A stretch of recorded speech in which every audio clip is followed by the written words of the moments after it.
Kia ora, fellow zoomers, and welcome to another super zoom video. Today I thought it would be easier if I just explained to you what you're going to look at rather than you having to read all the writing. That way you can skip forward in the video if you can't be bothered listening to me talk.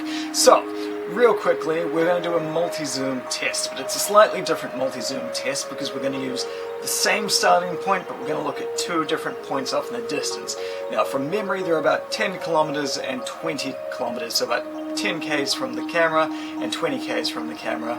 But I'll give you a map, hopefully after this video, that sort of gives you a better idea of exactly how far those points of reference are.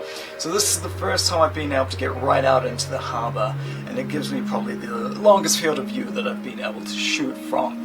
Now the weather was really crap, I'm not gonna lie. I haven't edited the video quality at all, so this also gives you a good idea of how the camera performs when it's raining.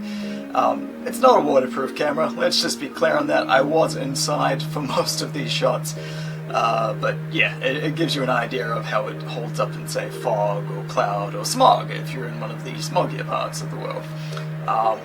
That's about it. Enjoy the video, leave a comment, subscribe if you haven't already, drop us a like, etc, etc, etc. Have a good day. Have a fantastic week. Let's do this.